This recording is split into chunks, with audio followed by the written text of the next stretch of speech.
I'll press record and then I'll start. So, welcome to Discover Energy Work.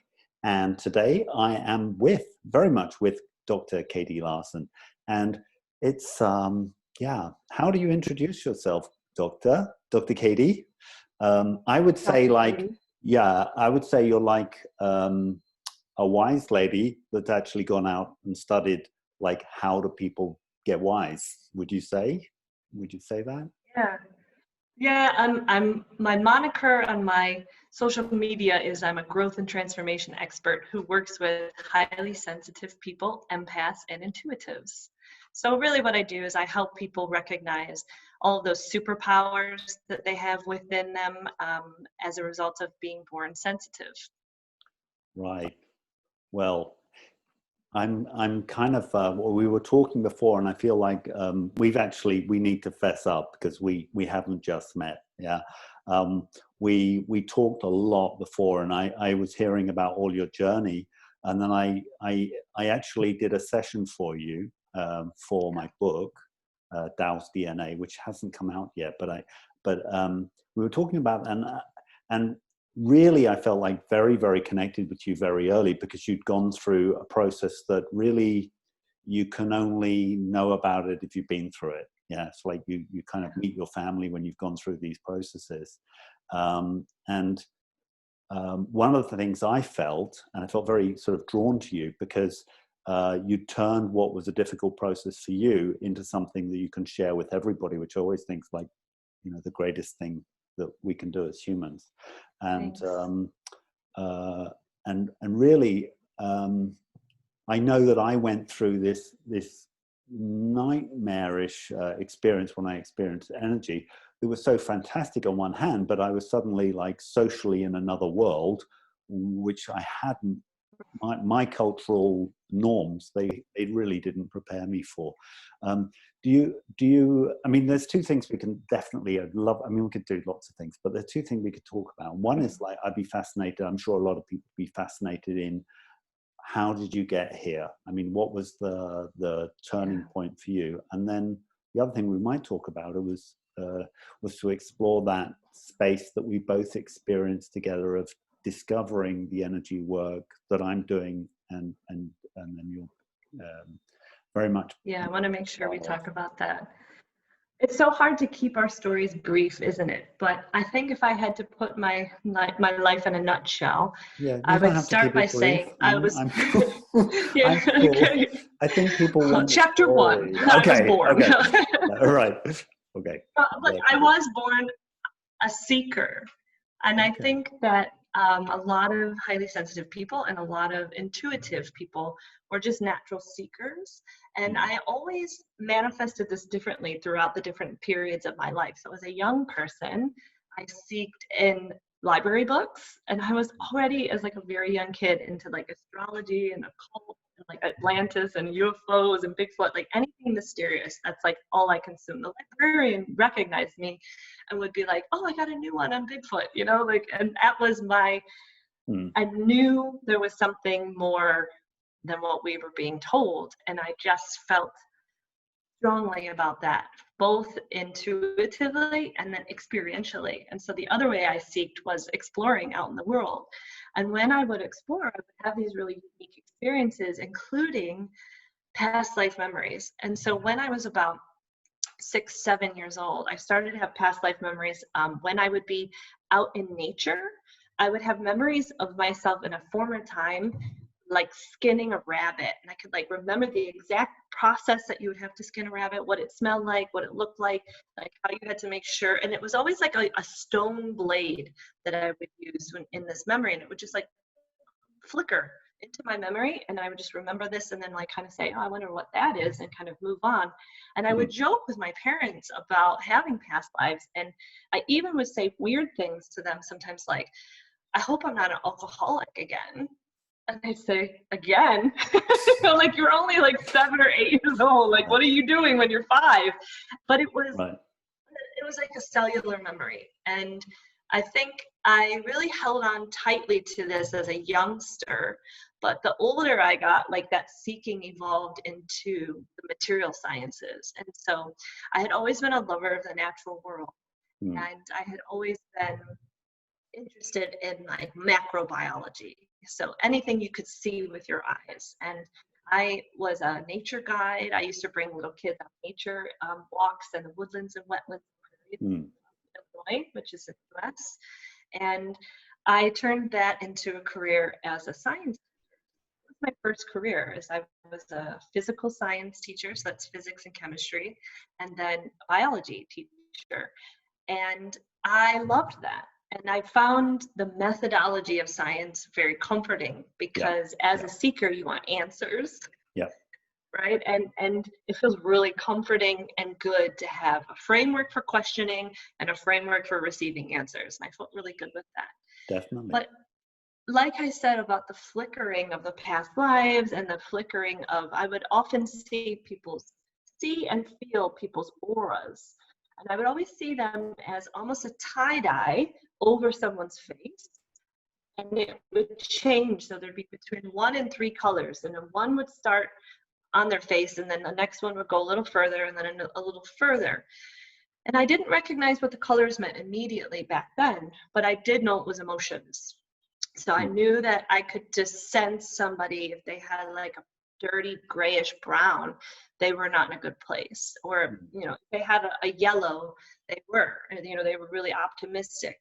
I didn't know what all the colors meant until maybe in my early 30s. So it's like I just had these gifts that I was born with, where I would walk into a room and I could draw the energy. So I could tell you, I could map it.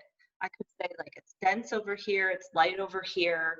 It's almost like what we would call like feng shui, or the ley lines. I could feel that in a place in nature or in a Yeah. city.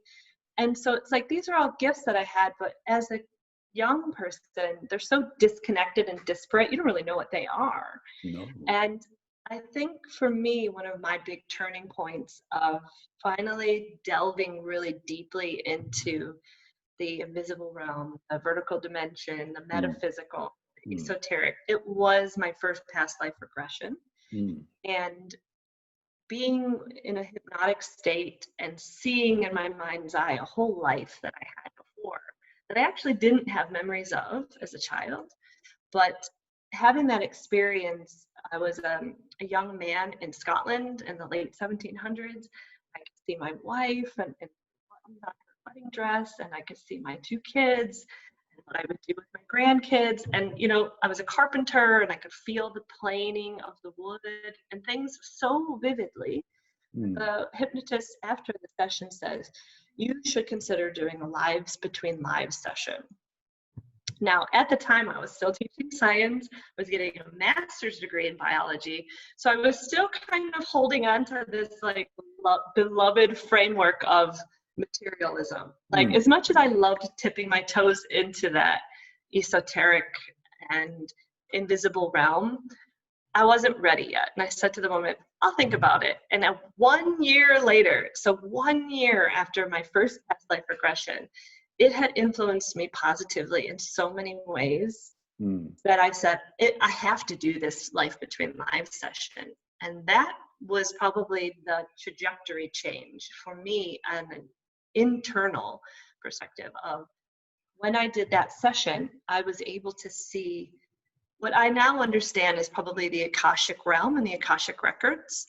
But I was able to see why I chose this life, why I chose the family that I chose, why I have the groups of souls within me. And it was all in my mind, in my mind's eye. And when I was speaking it, it was almost too good to be true. Like it was unbelievable. But yet, in many ways, I think now the science brain of myself, some of the things that I spoke about in the hypnotic state were prophetic and have since come true. And they also were reassuring because it told me, so-and-so was in your life to betray you so that you knew you can't trust everyone. And, so-and-so was in your life to bully you so you would get a thicker skin.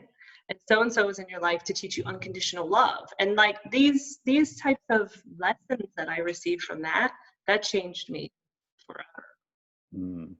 Wow. I mean, it sounds to me like You know, I mean, I have 2 children that see auras, and when they said like I see auras, it wasn't like wow, great, I see auras. It's like what's going on, and a little bit probably reflecting my own insecurity, and in a way, it's like you feel really different and cut Yeah, off. for sure. And was Lonely. that It's something? lonely. Yeah, that was something you experienced as well. You know, it's really lonely from a perspective if your family doesn't understand it. And I don't think my parents believed me a lot of times, or they rolled their eyes.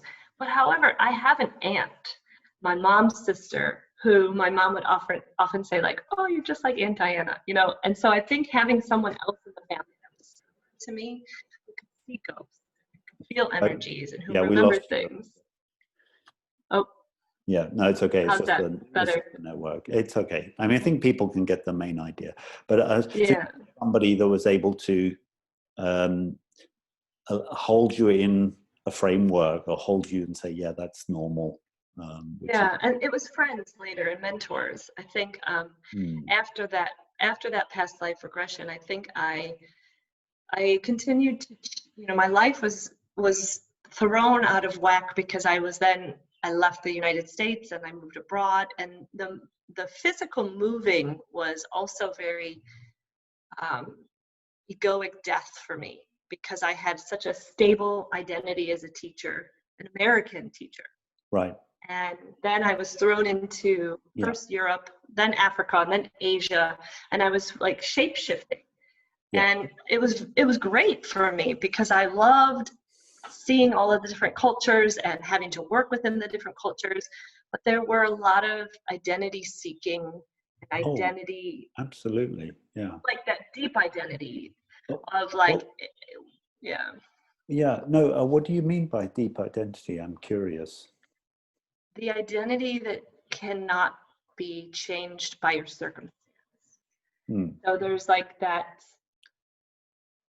a higher self or that inner self or what I call the soul. So like Right. soul seeking. And I think what was really good for me was having everything stripped away from me. Hmm. Literally, I sold all my possessions Hmm. in 2011 and moved to Spain and started over. And having that literal ripping of my identity from me was, Hmm. oh, it was so hard at the time. It was Hmm. so hard. Hmm. But it was the part of my journey that made me realize how resourceful that deeper self, that soul self Hmm. really is. Hmm. That is what inspired me later to do a PhD in something called transformative learning. Because what transformative learning is, it's the type of learning we do as adults and adolescents where you change your perception of the world and yourself. Yeah. And that's really difficult for some people. And there's Hmm. about 10 steps, but some people only get through the first 3 and give up and go back to the way that they were before, because to truly transform their mind and perception can be so threatening. And I had gone through so many changes at that point, I was no longer threatened. And so I really wanted to study it more. Yeah. I mean, totally. I mean, it's the raison d'etre behind the podcast series is to kind of support people, and I was so amazed that there's actually like somebody's done a PhD in it. It's like that's so cool, and also I can feel that in a way it's quite a threatening path to go ahead into something which is, you know, quite unknown and quite separating. I mean, I can relate it to me. My experience when I met my Taoist teacher in Chengdu was that I was going after money. I was going after, you know, house and girlfriend, and I wanted these things that I could own and have. And when I experienced energy, it's like, well, you could have something, and energetically it can be so poisonous and so bad for you. And the only thing that, so in a way, the only thing that really matters is the energy which is consistent behind it.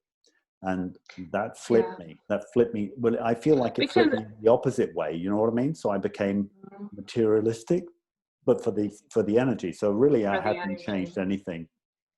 And it took me some But it's time. interesting because I agree with you that it seems like whatever we're chasing, we're really only chasing the feeling that it represents, right? It's like we want, to feel like you and I are both writing books right now, and it's like, well, what is it? Why do I want to write a book? What's the feeling I want to feel? Obviously, accomplishment, pride, like these types of things, and sharing knowledge and wealth and being helpful. So it's like, okay, so now remember those feelings because you can do those things every day, right? You don't have to wait till the finish of the book to get that lump sum. Like you can have those at intermittent little payments as long as you know what the feelings you're after. Yeah, that's very true. What just so where am I now? I'm in like the feelings. I think what I suppose what it comes down to is really maybe there's this core energy which is like the beyond, what you have, what you don't have, what you want, what you don't want.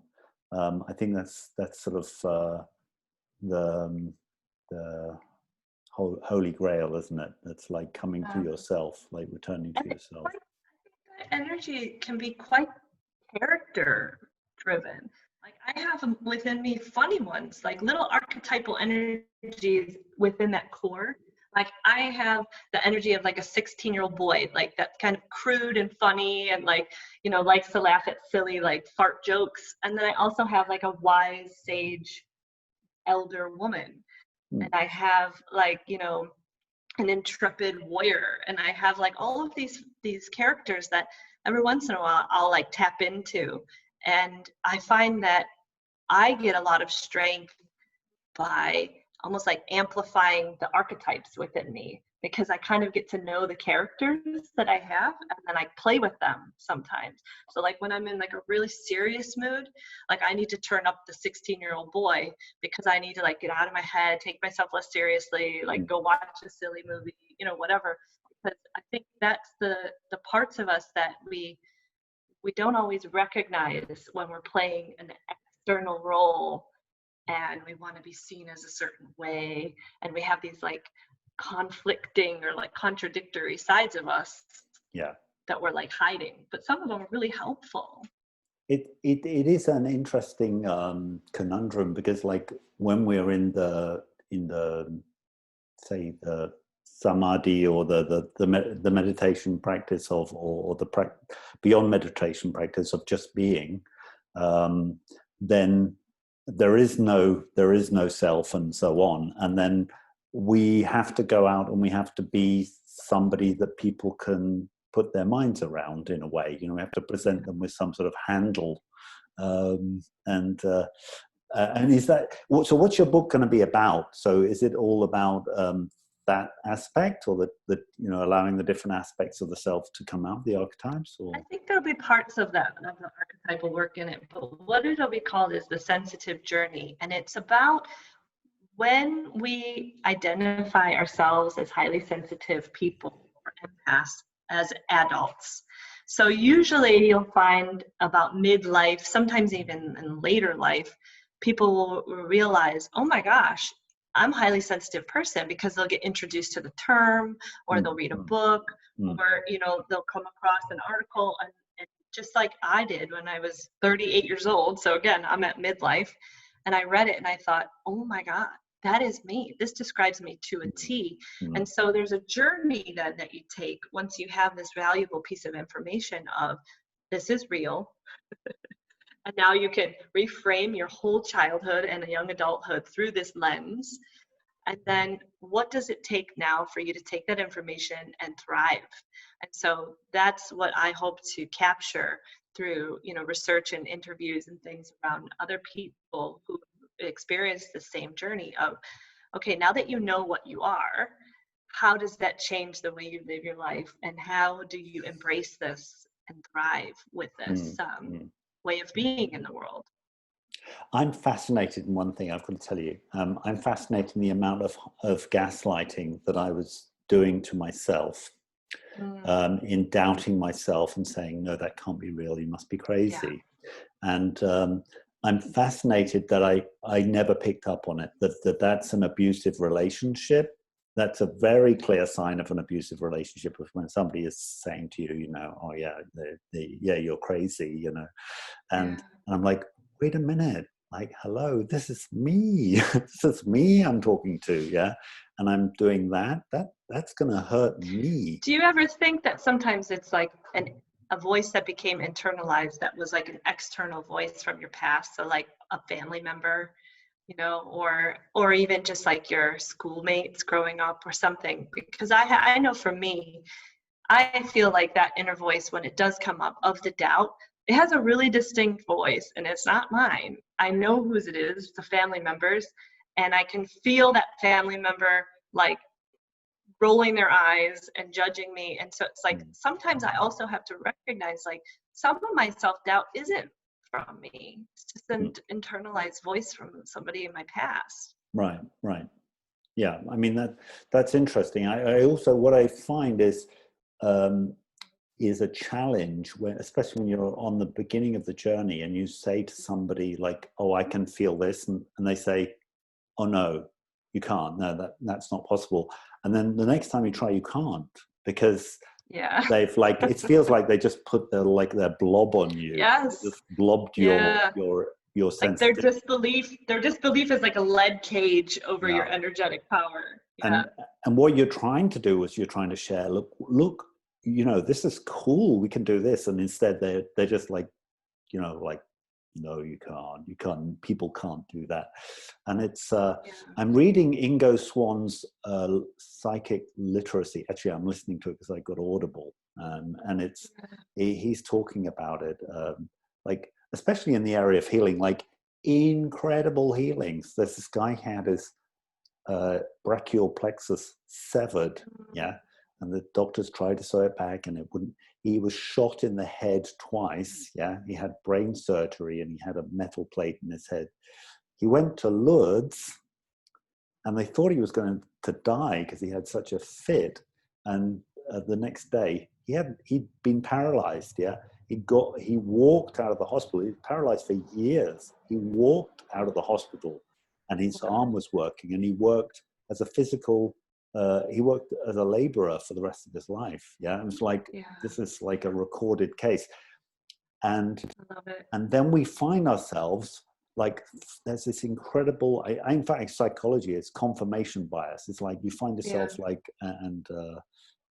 conformity. You find yourself like, I want to conform and I want to look at things which confirm that what everybody else is saying is correct. And we have this, like, of course we have it in science, but I believe that science is a study of, and I just like, I have this deep belief in science that it's not proof. Like, we just discovered in science, we have a new gland in the head. The new salivary gland. I'm like, I saw that too. It's like 1.5 centimeters long, and we've missed it up until now. It's like, science, I love you. You're so lovely that you just own up to not knowing. And I think we chatted before about how I love science, and I love everything in the purest form. But then once it gets muddled with humans, it kind of gets messy, right? So it's like science in the purest form knows so much more about the world than you're told, because once it gets muddled up with like grants and peer-reviewed articles that are, you know, in specific magazines and things like that, you're not getting. Right. And so it's like, I find there really is a lot of science about these esoteric principles that are studied in other circles for millennia. There is a lot of science that shows that this has been studied, been shown over and over again. There are theories behind it that it works. And it's like Ingo Swann, and right, with all the remote viewing, like there's like trillions of dollars put into these programs, you know, for the CIA. And it's like those things are so well known in small circles, but maybe not everyone's ready for it to be in the bigger circles. And I think I had a hard time with that, because when I was first like really dabbling in all of these metaphysical and esoteric things. I'm like, everybody needs to know this. Everybody needs to know this. Yeah, why isn't this same shared here. more Yeah, often? yeah, yeah, totally. But I think what will come up later in our conversation is similar to what your book is about, is like, well, you can give someone energy, but if they don't have the resources to deal with it, then what are they going to do with it? Right? And it's like, you can give someone information, and if they don't have the resources to use it wisely, well, what are they going to do with it? They can either use it poorly, they can just ignore it. So it's like, it is, I think there's a certain group of us that are really attracted to this information. And there's a reason for that, because a lot of us can process it really deeply and understand it really deeply, and we won't poo-poo it at first glance. We're really open to it. And that allows the studies of these things to persist enough to like grow a bigger amount of knowledge for it to like push the tipping point to the masses. Yeah. Yeah, which is really like, I mean, that's one of the fantastic things. It's like there's this pattern of growth, and you know, like something grows to its peak and then it flips to the other side. It's like this yin yang. So it's definitely, I don't even know if this is growing. Oh, I've got a, are you still? Yeah, the internet decided to Dalek me. I don't know if you know what a Dalek is, but no. I can hear you. Okay, well, I'm going to just slow down a bit, because I can wait a second, I can hear you and see you. and I can record. I can edit this out, this little bit.